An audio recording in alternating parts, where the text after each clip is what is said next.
Ladies and gentlemen, the distinguished author, Mr. Aldous Huxley. Brave New World is a fantastic parable about the dehumanization of human beings. In the negative utopia described in my story, man has been subordinated to his own inventions. Science, technology, social organization, these things have ceased to serve man. They have become his masters. A quarter of a century has passed since the book was published. In that time, our world has taken so many steps in the wrong direction that if I were writing today, I would date my story not 600 years in the future, but at the most 200. The price of liberty and even of common humanity is eternal vigilance.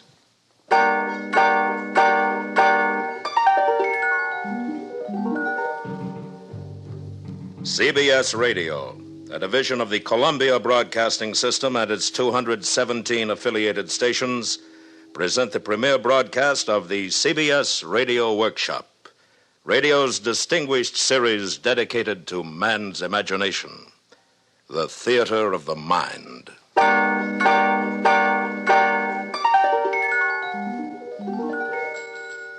Tonight, part one of two half-hour programs devoted to one of the world's most shocking and famous novels, Aldous Huxley's terrifying forecast of the future, Brave New World. We are proud to have Mr. Huxley as narrator for these broadcasts. Original music is composed and conducted by Bernard Herrmann.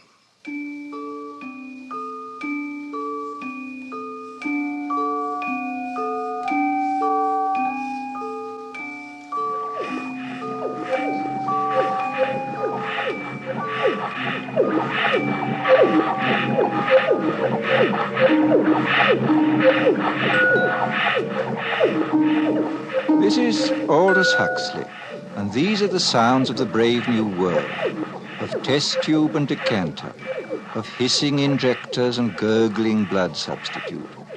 The year is AF 632, 632 years after Ford. We are inside the London Hatchery and Conditioning Centre, and this is the fertilizing room, an enormous laboratory where the temperature is never allowed to fall below 98.6. And here comes the director of hatcheries and conditioning in person, bringing with him a group of young students. Tomorrow you will be settling down to serious work. Today I just want to give you a general idea of things. These are the incubators, and here is the week's supply of ova, kept at blood heat. Come along, boys. Now here, we immerse the eggs into a warm bouillon containing free-swimming spermatozoa. Immersion continues until the eggs are all fertilized. And over here is where we bottle the alphas and betas. In short, gentlemen, the perfect process for manufacturing healthy babies. Are there any questions? Sir, will you explain the Bakhanovsky process? I'm glad you asked that. Students, take this down. Bakhanovsky's process, where in olden times one egg made one embryo which made one baby. Today we've improved on all that. Now the egg will divide from 8 to 96 buds, and every bud will grow into a perfectly formed embryo, and every embryo into a mature baby, making 96 human beings grow where only one grew before. Progress. But what advantage is it, sir? Oh, my good boy, can't you see? Where in olden times nature allowed us only to have twins or perhaps triplets or so, today we can create scores of identical individuals. We can manufacture men and women in uniform batches. Think of it. An entire factory staffed with the product of one single egg. 96 identical individuals working 96 identical machines. At last, society really knows where it stands. Remember, it was our Ford who gave us the concept of the assembly line when he was on Earth many centuries ago. And now, boys, we will go up to the bottling room where we shall see how we create each class of society, alphas, betas, deltas, etc. Come with me. Well, Lenina. Oh, Director. Oh, charming. What are you injecting into our embryos today, my dear? Typhoid antitoxins? Yes, sir. Are you busy this afternoon? Oh, not after 5, sir. Good. Suppose we get together then on the roof. That would be fine. I've admired you for some time, Lenina. I'm looking forward to a closer acquaintance. Thank you, sir. And now, boys, we're off to the bottling room. You are a lucky girl. The director of hatcheries and conditioning. Oh, hello, Fanny. Oh, you can trust the director to be the perfect gentleman. I saw him pat you. He wants me. You see? That shows what he stands for. The strictest conventionality. And it's about time you started belonging to someone else, my dear. But I like Henry Foster. We've only been with each other 4 months. 4 months? Well, what would the district world controller say? You know how he disapproves anything intense or long drawn. And it isn't as though there were anything painful or disagreeable about being with 1 or 2 other men besides Henry.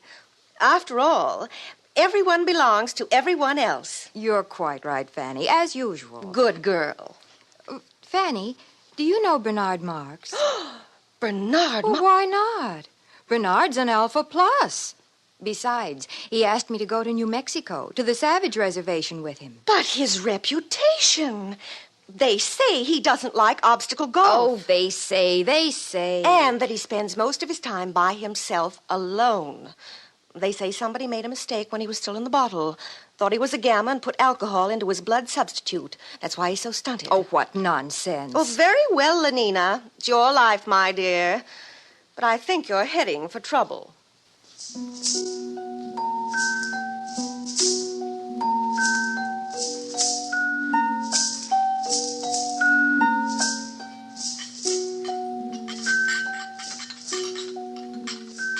And here we have the bottling room.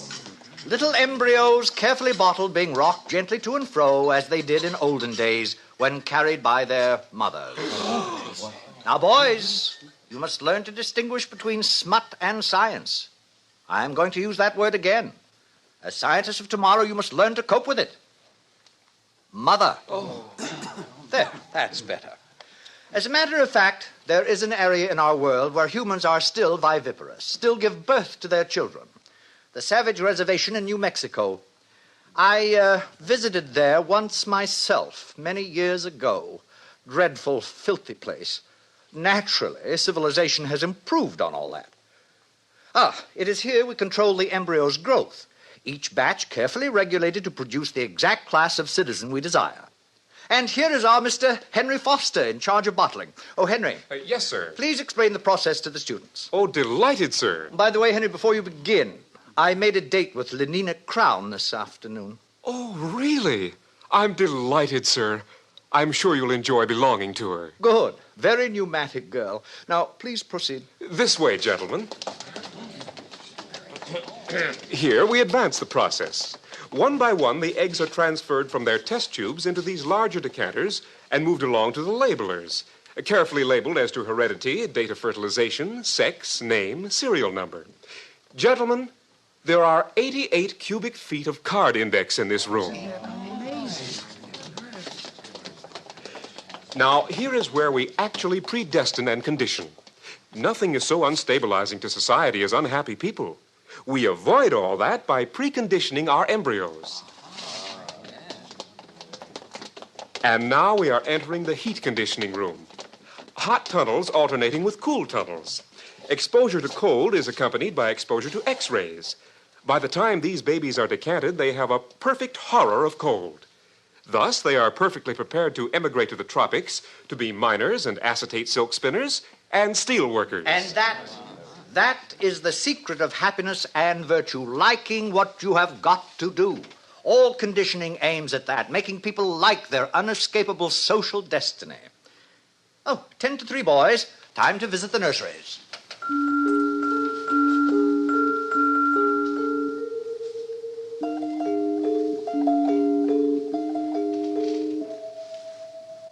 And so the director continued on his tour. Meanwhile, in his rooms high above the city, Bernard Marx nervously paced the floor. I'm taking Lenina Crown in New Mexico with me, Helmholtz, to the Savage Reservation. Well, it's about time. What do you mean by that? I'll be frank, Bernard.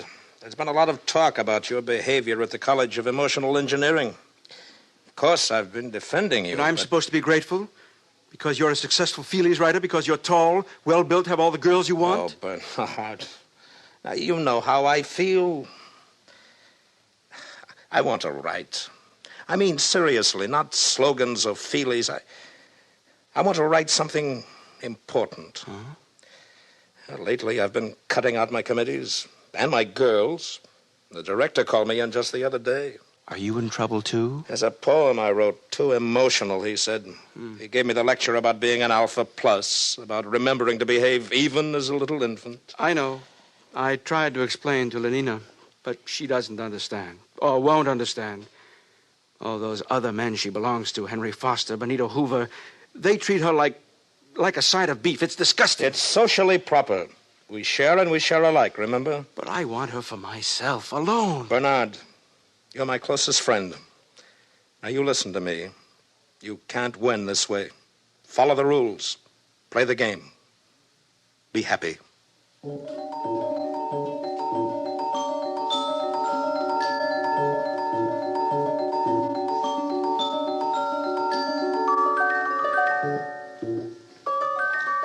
The nursery was on the 5th floor. The sign over the door said, Neo-Pavlovian Conditioning Room. It was a large, bare room, very bright and sunny. Half a dozen nurses, trousered and jacketed in the regulation white viscose linen uniform, were engaged in setting out bowls of roses in a long row across the floor. The nurses stiffened to attention as the director of hatcheries and conditioning came in, followed by his students. Set out the books. In silence, the nurses obeyed his command. Between the rose bowls, the books were duly set out. Now bring in the children. They hurried out of the room and returned in a moment, each pushing a kind of tall, dumb waiter, laden on all its 4 wire-netted shelves with 8-month-old babies, all exactly alike, a Bokanovsky group, and all, since their caste was Delta, dressed in khaki diapers. Put them down on the floor. Now turn them so they can see the flowers and books. Turned, the babies at once fell silent, then began to crawl towards those clusters of sleek colors, those shapes so gay and brilliant. From the ranks of the babies came little squeals of excitement, gurgles and twitterings of pleasure. The swiftest crawlers were already at their goal. Small hands reached out uncertainly, touched, grasped, unpetaling the roses, crumpling the illuminated pages of the books. Watch carefully, students. All right, nurses, pull the lever.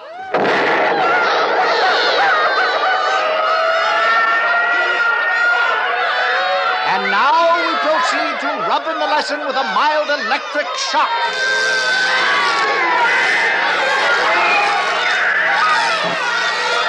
That's enough. All right, take them away, nurses.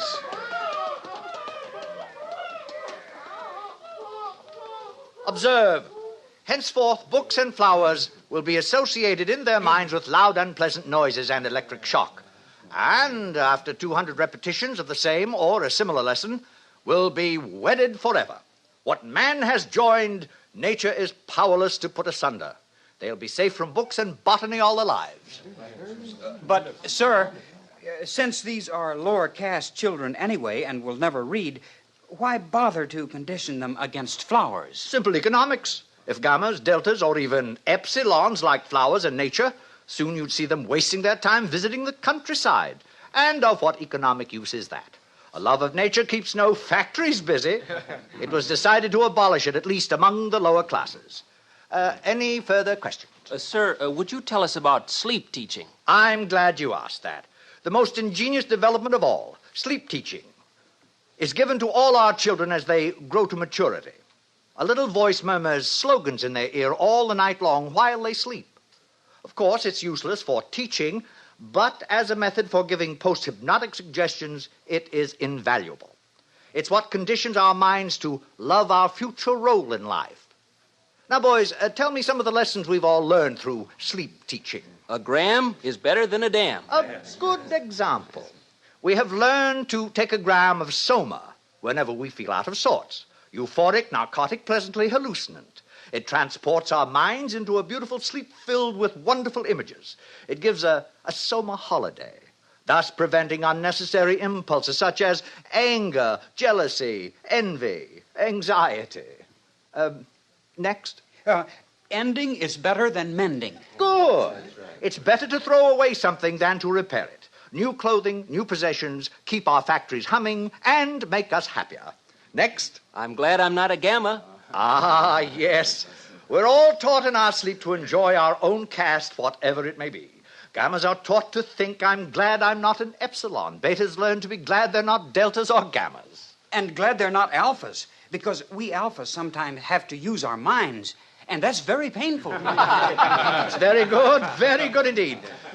Well, students, I think our tour is over for today. I'm sure most of you have dates with pneumatic young ladies. Some, of course, will be wanting to get in a game of obstacle golf. But before we finish, I'd like to add a few footnotes to the things you've seen today.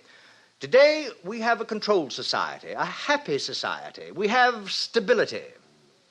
There was a time when these things did not exist. Didn't people grow old and feeble in those days, sir? Indeed they did. Old men in the bad old days used to renounce, retire, take to religion, spend their time reading, thinking. Now, such is progress. At 60, we have the tastes and the powers of a 17-year-old. The old men have no time, no leisure from pleasure, not a moment to sit down and think. They're much too busy scampering from feely to feely, from girl to pneumatic girl.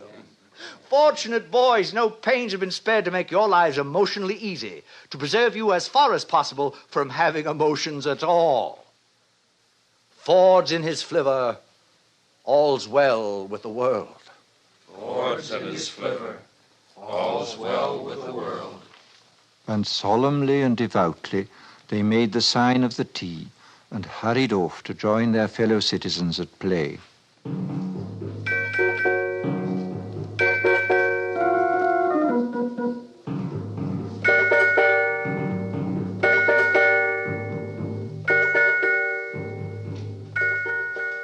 In spite of Fanny's dire warnings, Lenina Crown made a date that evening with the eccentric Mr. Marx, partly to show Fanny her courage and partly because she was curious.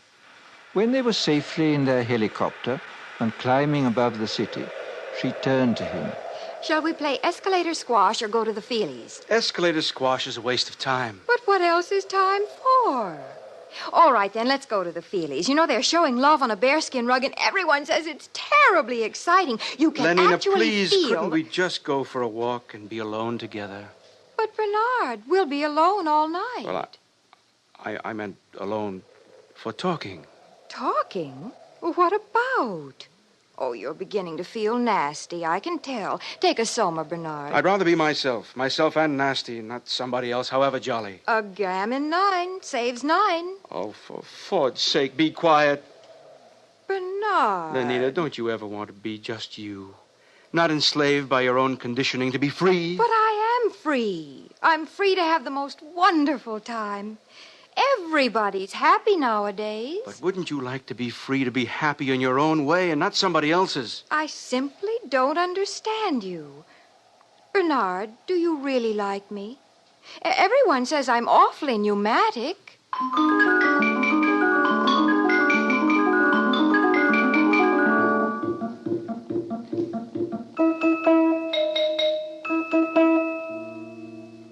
Eventually, Bernard took Lenina to the Westminster Abbey Cabaret, where Calvin Stopes and his 16 saxophonists were playing. Also featured was London's finest scent and colour organ and all the latest synthetic music. With the aid of 4 Soma tablets, Bernard managed to spend a successful evening with the girl, and the next morning he agreed to apply at once for a permit to visit the Savage Reservation. He was quite nervous as he stood before the large desk of the Director of Hatcheries and Conditioning. Oh, going to take Lenina Crown, I see. Yes, sir. Very pneumatic. Yes, sir. New Mexico Reservation. How long ago was it? Let me see. 25 years? I must have been your age then. Sir? I had the same idea as you. Wanted to have a look at the savages. Got a permit for New Mexico and went there for my summer holiday. With my girl of the moment. She was a beta minus, I think. Oh, yes. She had yellow hair and was especially pneumatic. Well, it was terrible. We rode about on horses and all that, and the last day of our stay, she got lost. Somewhere in those horrid mountains. Lost. We never did find her, poor girl. Must have fallen in some crevice. Yes, we searched for days, but no luck. Ugh. Miserable trip. You must have had a terrible shock. What? Oh, don't imagine there was anything unethical about it. Nothing emotional or long drawn. It was all perfectly healthy and normal. I'm sure it was, sir. What's that? Oh. Mr. Marks, I should like to take this opportunity of saying I'm not at all pleased with the reports I receive of your behavior outside working hours. Alphas are so conditioned that they do not have to be infantile in their emotional behavior, but that is all the more reason for their making a special effort to conform. And so, Mr. Marks, I give you fair warning. Yes, sir. If ever I again hear of any lapse from a proper standard of infantile decorum, I shall ask for your transference to a subcenter, preferably to Iceland. Good morning.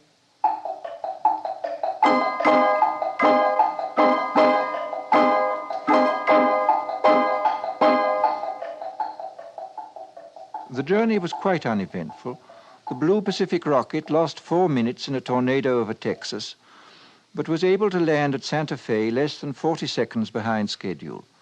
Lenina and Bernard slept that night at Santa Fe, and Lenina was very happy.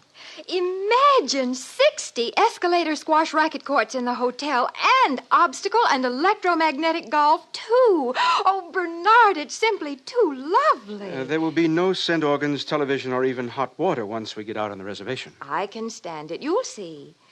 Only progress is lovely, isn't it?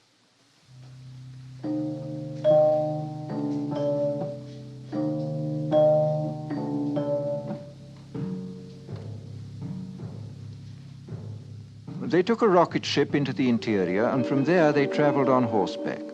And all Bernard could think about was Iceland, and how cold and barren it would be.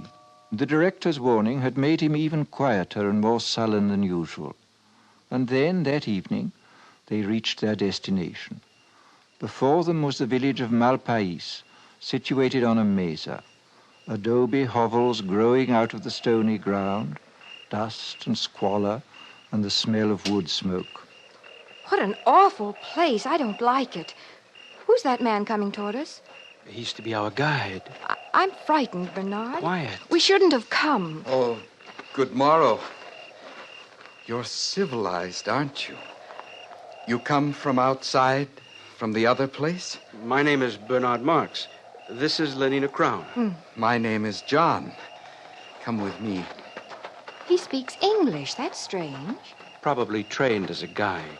Where is he leading us? To that hut, I believe. There seems to be some sort of activity over there. Orgy, porgy. Why, it's like our lower caste community sing. Only look. Now they're beating themselves with whips. Oh, no, Bernard. It's got something to do with their religion. What a wonderful intensity of feeling it must generate. I often think one may have missed something in not having passions like that. Nonsense. Bernard, what's wrong with that man? Where? Oh, he's just old, that's all. Old? But we don't look like that when we're old. He's so wrinkled, Oh, it's horrible. That's because we age all at once. We stay 17 until we're 60 or so, and then we die, and they burn our bodies and recover the phosphorus for the good of the world state, just as it should be. But this... What is it? That woman! Oh, Bernard, no! Take me away! Take me away! She's only nursing her baby, Lenina. That's her child. She's the mother. Bernard, how can you be so vulgar? I think I'll be sick. Please, Bernard, anywhere. Anywhere. Is something wrong? I think we'd better take Lenina inside. Over here. Follow me. My soma. I'm out of soma. Bernard. I'm sorry, Lenina. I didn't bring any. Oh. Here. Inside. This is my home. This is my home. You are welcome to remain here. John? John? Yes, Mother? Mother? These are people from the outside, Mother. They have come to see the reservation. From the other place? You're from the other place. Don't come near me. But don't you see, I'm from there, too. I'm civilized. I don't belong here. It's all a terrible mistake. This is my mother, Linda. Were you born here? No, I tell you, I was decanted like normal people. Oh, thank Ford, someone has come. At last, thank Ford. Bernard, please keep her away. Could you tell us about yourself, please? Well, I came here 25 years ago with a man. His name was Thomas. We went riding together on horses. There was a terrible storm. I got lost in this horrible place. It was the last day of our stay. He left me here, alone. Lenina? Yes? You will be interested to know that our director of hatcheries and conditioning is named Thomas, and that he came here 25 years ago. Oh, no. And that... It can't be. But it is. He told me so himself. What a discovery. This boy is our director's son. Our director is a father. Oh, it's too horrible. Mother, what is he saying? Iceland indeed. Bernard, stop it. Well, we'll see who tells who where to go now. John. Yes, sir? How would you and your mother like to return to civilization? Do you mean it? Oh, please, do you? Listen, they're crazy here. I was a beta minus. I always worked in the fertilizing room. I was a good worker. But how can I tell them? They don't understand. They mend things. They don't know what a helicopter is or soma. They have babies like dogs. Oh, it's too revolting. Oh, thank Ford. If it hadn't been for my son, for John, what a comfort he has been to me. Your son? How can you? You were beta minus. I know, but he's been a comfort to me just the same. If only I'd had soma. Oh, do you mean it? Will you take us back to civilization? Of course. We'll leave tomorrow. You and your son back to civilization.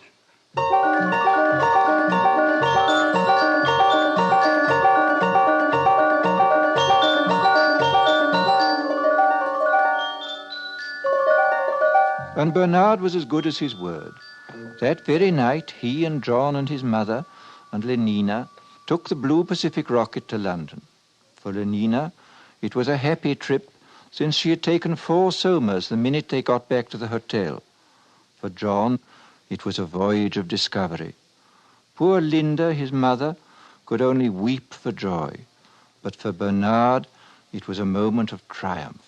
Triumph such as he had never known before.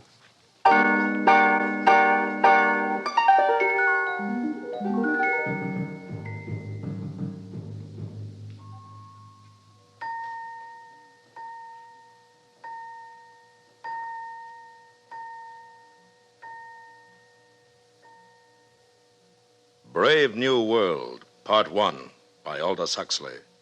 A startling, shocking account of what can happen to our civilization 600 years in the future. And more importantly, a warning to all of us against the destruction of moral standards, family life, and the soul of man. Join us next week when we will continue with Part 2 of Aldous Huxley's terrifying forecast of the future of what could become the brave new world. Presented on the CBS Radio Workshop.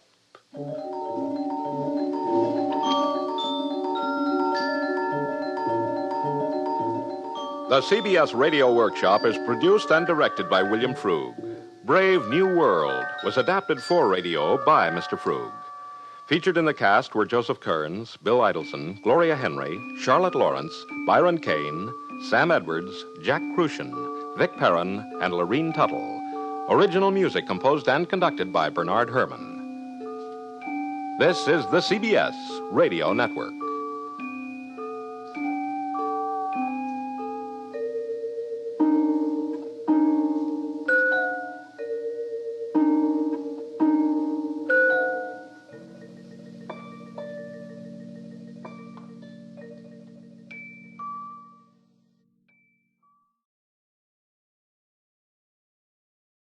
Ladies and gentlemen, the distinguished author, Mr. Aldous Huxley. Brave New World is a study of the future as it may be unless we are extremely careful. It depicts a society in which man has replaced nature by science, morality by drugs, individuality by total conformity. It is a hideous prospect, yet we seem determined to follow this path of self-destruction. But Brave New World need not be our future. The choice, after all, is always in our own hands.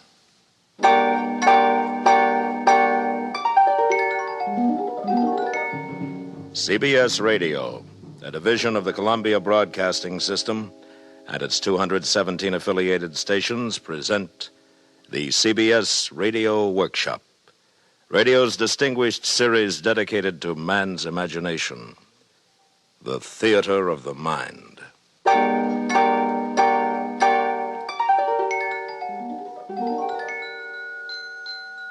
Tonight, part 2 of 2 half-hour programs devoted to one of the world's most shocking and famous novels, Aldous Huxley's terrifying forecast of the future, Brave New World.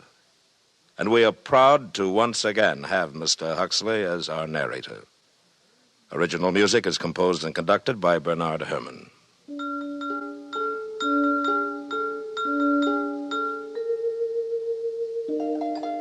This is Aldous Huxley. In the garden outside the London Hatchery and Conditioning Centre, it was playtime. Naked in the warm June sunshine, 600 or 700 little boys and girls were running with shrill yells over the lawns, or playing games, or squatting silently in 2s and 3s among the flowering shrubs. And strolling across the smooth turf came the director of hatcheries and conditioning, followed eagerly by a group of new students. And here we have playtime for our little tots. Notice the games, all carefully constructed to use as many mechanical devices as possible. In olden times, children used to play simple games using only a ball and a bat. Oh, madness.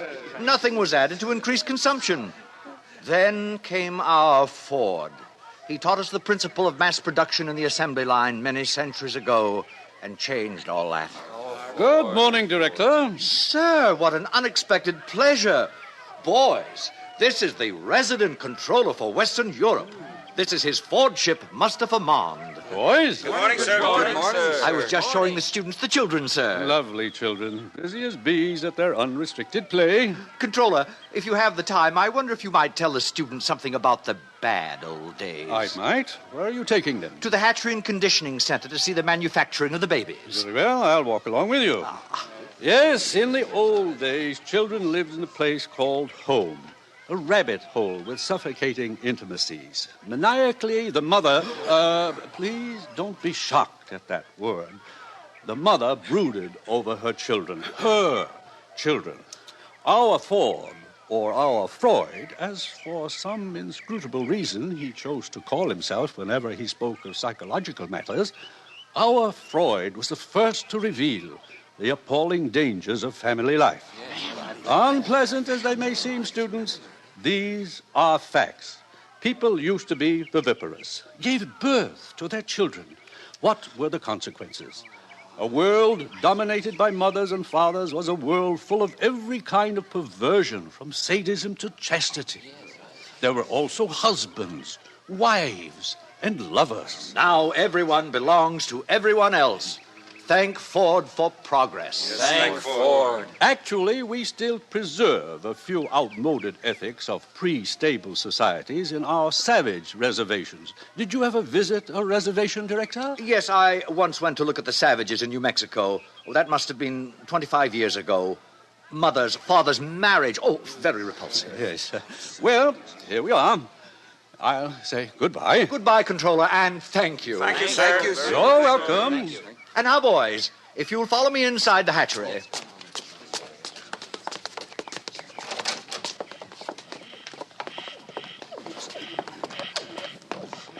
And here we are, a hive of activity. Alpha's superintending, Beta's doing the skilled work, Gamma's in green, busy at routine jobs, and Delta's in khaki, incapable of doing anything except sweeping the floor. Every member of society perfectly content to belong to his predestined caste. Except for a few criminal exceptions, which reminds me, One of those criminal exceptions is meeting us here at 11. An Alpha Plus, no less. Mr. Bernard Marks. What has he done, sir? What has he done? He refuses to participate in mechanical sports. He is lax. Here he comes now. Good morning, Director. Mr. Marks. You and Lenina Crown returned from the Savage Reservation last night, I understand. Yes, sir. We visited some of the places you told me about last week, Director. In fact, we silence. Your attention, please. Everyone step this way. If I have interrupted your labors, it is because a painful duty constrains me. This man who stands before you, this Alpha Plus, the highest level of society, has grossly betrayed the trust imposed in him by his heretical views on sports and Soma, by his scandalous refusal to be promiscuous. He has proved himself an enemy of society, a subverter, ladies and gentlemen, of all order and stability, a conspirator against civilization itself. For this reason, I am ordering his immediate transference to a subcenter of the lowest order. In Iceland, he will have small opportunity to lead others astray by his unfordly example. Bernard Marks, can you show any reason why I should not now execute the judgment passed upon you? Yes, I can. What did you say? You told me you visited the Savage Reservation 25 years ago, Director, with a young Beta Minus, I believe. You told me she was lost during a storm and that you returned without her. I thought perhaps you'd like to see her again. Linda? Thomas! Thomas! Oh, Thomas, it's me. Don't you remember? You're Linda. Oh, I knew I'd recognize you, Thomas. You look just the same. No one ages here. Thomas, look at me. I'm Linda. Remember? Hug me. Hold me. What is the meaning of this? Who is this hag? Thomas. Oh, Thomas, it's Linda. Linda, your Beta Minus. John, look, it's him. It's your father. Father. What's the meaning of this disgusting joke? Who is this savage and this dreadful woman? Take them away! It isn't a joke. It's absolutely true. I'm his mother, and you're the father. Father, it's me, John. I'm your son. And now who is guilty of antisocial behavior, Director? Oh, no!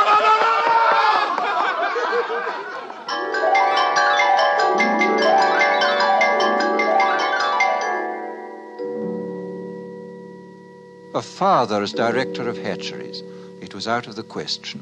The controller asked for his resignation, and all upper caste London was wild to see the savage and his mother. Bernard Marks became a hero, and even Lenina Crown had her share of reflected glory. Good morning, Lenina. Oh, good morning, Fanny. Well, you certainly seem pleased with yourself. Yes, I am pleased. Bernard called up half an hour ago. He has to go to a party at the controller's, and he asked me if I'd take the savage to the Feelies this evening. Oh, lucky girl. What's he like, Lenina? I've heard he's terribly good-looking. Oh, he is, but so very odd. In what way? Well, the day Bernard and I left the reservation, the savage came into my room. I'd taken a soma, so I didn't notice him until suddenly I awakened, and there he was bending over me. What happened? Well, naturally, I assumed something was going to happen, but instead of that, he just ran out of the room. Well, how odd. What a terribly ungentlemanly thing to do. Doesn't he like you? Oh, I'm sure he does, so I can't make it out. And, please don't tell this to anyone, Fanny. It upsets me because I like him. I mean, I really like him. Lenina. I know it's immoral, but I just can't help myself. I do like him.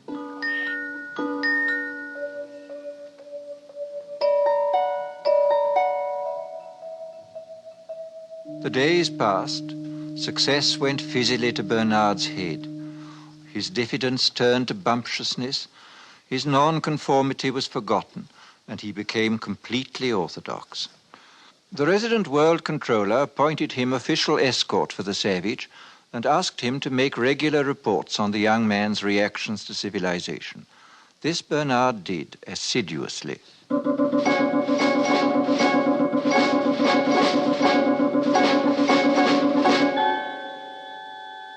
Today I sent the savage to the Feelies with Lenina Crown. The feature was 3 weeks in a helicopter. Instead of holding the knobs on the chair arms, thus enabling him to experience the sensations of the lovers on the screen, the savage refused to participate. Lenina tells me he called the film vulgar and indecent.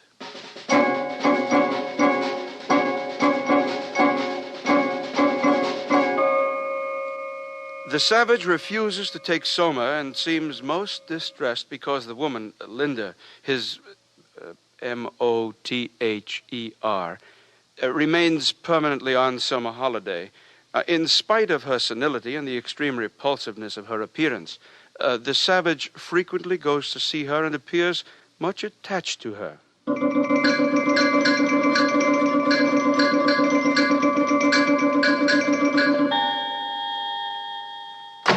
What do you mean you refuse to come down to dinner? Bernard, I'm sick. I've eaten civilization and I'm sick. Do you realize that I've invited the most important people in London tonight? The Ford Chief Justice is here. The arch community songster of Canterbury has flown in just to meet you. You've changed, Bernard. You used to feel the way I do about things. I talked to Helmholtz Watson. He says you've changed, too. I haven't. Listen, if you don't come downstairs for my dinner party, I'll be the laughingstock of London. I'll come. Just let me read this to you first. One day, many years ago, I found this book in my mother's room. One of the Indians had found it in a cave. It must be hundreds of years old. It's called The Complete Works of William Shakespeare. Oh, I've heard of him. We don't allow it. Smut. But he says all the things I feel about Lenina. Listen to this. Is there no pity sitting in the clouds that sees into the bottom of my grief? Oh, sweet my mother, cast me not away. Delay this marriage for a month, a week. Marriage? Oh, Ford, no. Bernard. Oh, marriage, that's too good, really. Bernard, stop it. And mother. Oh, sweet my mother. Oh, he's positively vulgar. You stop Wait it. till I tell Helmholtz about this. Stop it, or I'll hit you. Oh, come, now, where's your sense of humor? Bernard. Can't you see how funny it is? Get out. I said leave me alone. I'm leaving, John. I'm leaving. How beauteous mankind is. Oh, brave new world that has such people in it.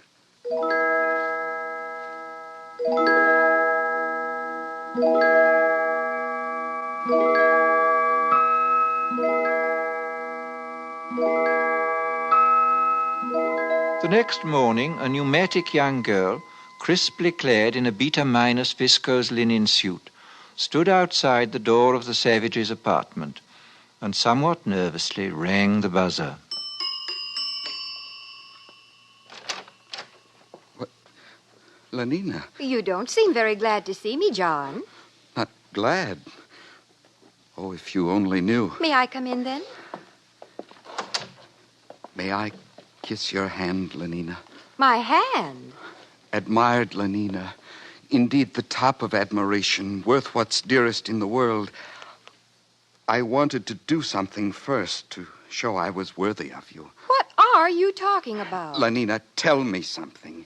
I'll do anything you tell me, anything at all. I'd sweep the floor if you wanted. But we've got vacuum cleaners here. It isn't necessary. No, of course it isn't necessary. But some kinds of baseness are nobly undergone. I'd like to undergo something noble, just to show you how much I love you, Lenina. Do you mean it, John? Yes, but I hadn't meant to say it, not until I... Listen, Lenina, on the reservation, people get married. Get what? For always. They make a promise to live together for always. What a disgusting idea. Answer me this question, John. Do you really like me or don't you?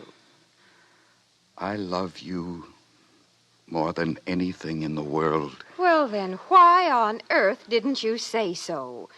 Come here to me, John. Hug me. Oh, but Lenina... Hug me till you drug me, honey. Kiss me till I'm in a coma. Lenina, what are you doing? No, No, get away from me. Don't come near me. Hug me, honey. You strumpet. A gran is better than a dad. Get out. But don't you want Get me? out of my sight. John! Before I kill you. Well, he's mad. He's gone mad. Oh, thou weed, who art so lovely fair and smell'st so sweet that the sense aches at thee. Impudent strumpet, impudent strumpet, impudent strumpet. Hello?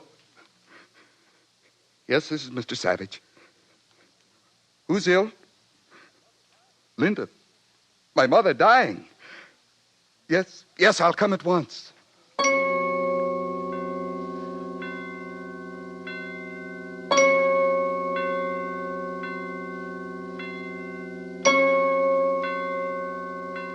Welcome to the Park Lane Hospital for the Dying. You've come to see someone in the galloping senility ward? Yes. My mother.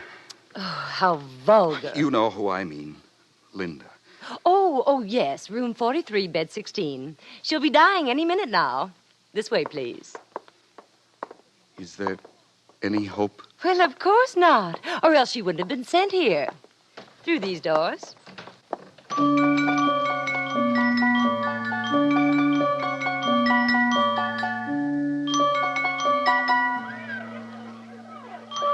What are these children doing here? Death conditioning, of course.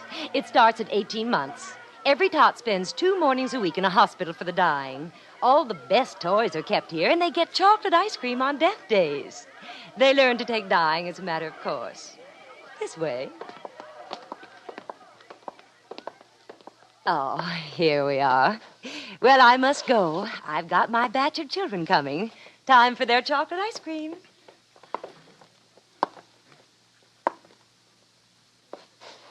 Linda? Linda, it's John. Your eyes are open, but you don't know me, do you? It's John, your son. Linda? Linda, don't you know me? Hug me till you drug me, honey. Kiss me till I'm in a coma. Linda. Linda? Mother.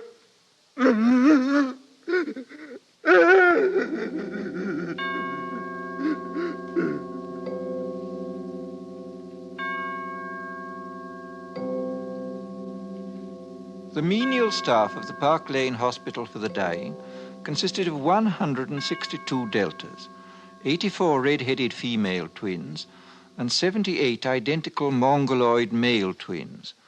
At 6, when their working day was over, the 2 groups assembled in the vestibule of the hospital and were served their daily soma ration.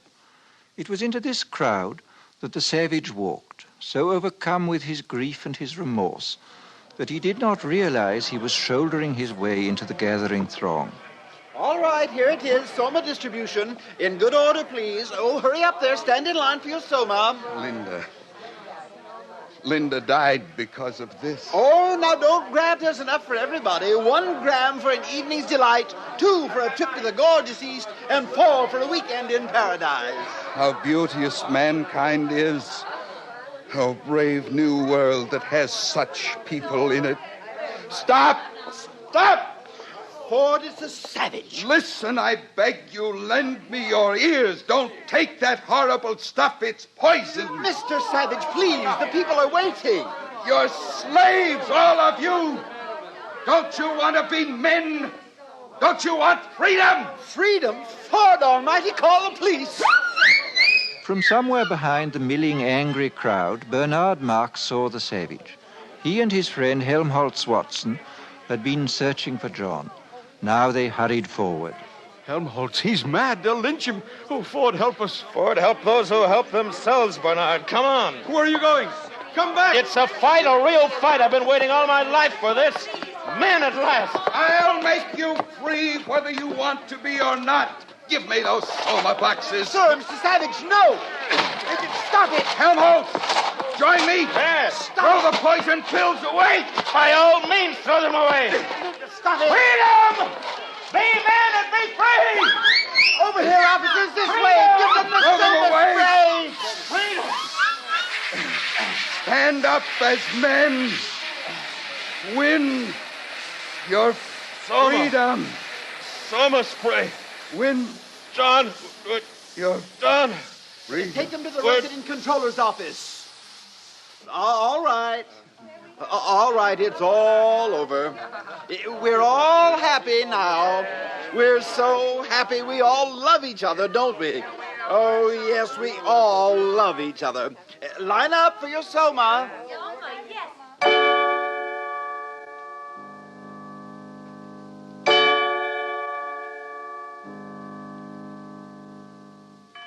So you don't much like civilization, Mr. Savage? No, I don't. John, you're talking to the resident controller. We don't need your comments, Mr. Marks. I think civilization is horrible. And yet people are happy. They get what they want, and they never want what they can't get. They're well off, they're safe, they're never ill, they're not afraid of death, they're blissfully ignorant of passion and old age, they're plagued with no mother or father, they've got no wives or children to feel strongly about. They're so conditioned that they practically can't help behaving as they ought to behave. And you ask them to chuck this all away for liberty? My good boy. All the same, it seems quite horrible to me. Of course it does. Actual happiness always looks pretty squalid in comparison with the overcompensations for misery. And being contented has none of the glamour of a good fight against misfortune. Happiness is never grand. They call this happiness. Working at an embryo assembly line, manufacturing babies. Science, my boy. Besides, they like it. Well, Mr. Marks, the time has come. You are being sent to an island. To an island? Oh, please, sir. Don't send me to Iceland. I promise I'll do what I should. I'll conform to the rules. One would think he was going to have his throat cut, whereas if he had the smallest sense, he'd understand his punishment is really a reward. He'll be sent to an island where he'll meet the most interesting set of men and women in the world. All the people who weren't satisfied with orthodoxy. Everyone, in a word, who's anyone. Then why didn't you go to an island yourself? Because, finally, I preferred this. Sometimes I regret it. Happiness is a hard master, particularly other people's happiness. Well, gentlemen, there are many islands available. Which climate do you choose, Mr. Watson? Well, I should like a thoroughly bad climate. I think I'd write better if I had to contend with difficulties. How about the Falkland Islands? That would be fine. Good. You may leave now. You too, Mr. Marks. Goodbye, Helmholtz. Goodbye, Bernard. Goodbye, John. Goodbye, John. One more question. Of course. Where is God in this scheme of yours? It's a subject that has always had a great interest for me. You've never read this, of course, the Holy Bible, New and Old Testaments. I've got quite a few revolting old books like that here. But if you know about God, why don't you tell the people? Well, this book is old. It's about God hundreds of years ago, not God now. But God doesn't change. Men do, though. No, my friend. Call it the fault of civilization. God isn't compatible with machinery and scientific medicine and universal happiness. But when you're alone, it's natural to believe in God. When you're quite alone in the night, thinking about death. But people are never alone now. We make them hate solitude, and we arrange their lives so that it's almost impossible for them ever to have it. No solitude, no God. Is that why there's no self-denial here? No God, no reason for it? Of course. Industry and prosperity are only possible when there is no self-denial. If there were, the wheels would stop turning. But God's the reason for everything noble and fine and heroic. My dear young friend, civilization has absolutely no need for nobility or heroism. You're conditioned so that you can't help doing what you ought to do. And what you ought to do is, on the whole, so pleasant. So many of the natural impulses are allowed free play that there really aren't any temptations to resist. Anybody can be virtuous now. No temptations, no inconveniences. But I like the inconveniences. We don't. We prefer to do things comfortably. But I don't want comfort. I want God. I want poetry. I want real danger. I want freedom. I want goodness. I want sin. In fact, you're claiming the right to be unhappy. All right. I'm claiming the right to be unhappy. Not to mention the right to grow old and ugly and impotent. The right to have cancer. The right to have too little to eat. The right to live in constant apprehension of what may happen tomorrow. The right to be tortured by unspeakable pains of every kind. I claim them all. You're welcome.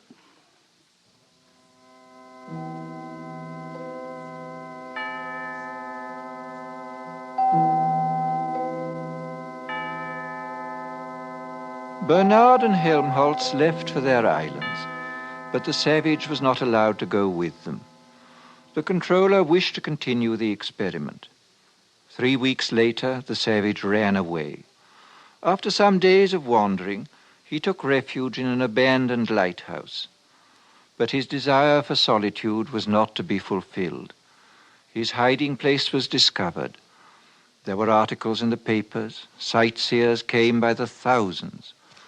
One Sunday, Lenina Crown came for a picnic with 3 of her latest boyfriends.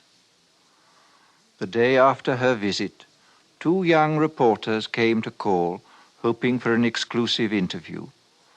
The door of the lighthouse was ajar. They pushed it open and walked into a shuttered twilight. Through an archway on the further side of the room, they could see the bottom of the staircase that led up to the higher floors. Just under the crown of the arch dangled a pair of feet. They called. No one answered. They saw him. At last the savage had found solitude. He was alone, quite alone.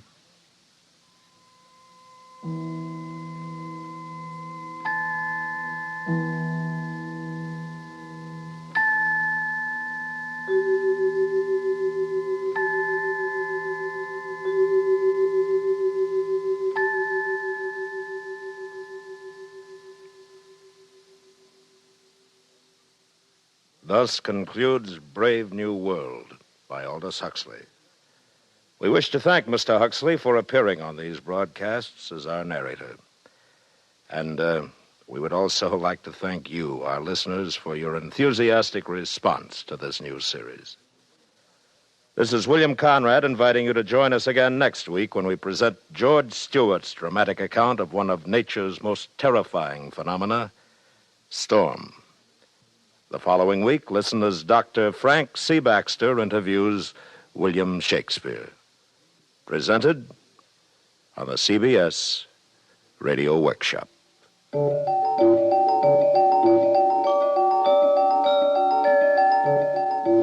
CBS Radio Workshop is produced and directed by William Frug. Brave New World was adapted for radio by Mr. Frug. Featured in the cast were Joseph Kearns, Herb Butterfield, Bill Idelson, Gloria Henry, Charlotte Lawrence, Parley Bear, Doris Singleton, Jack Crucian, Vic Perrin, and Lorene Tuttle. Original music composed and conducted by Bernard Herrmann.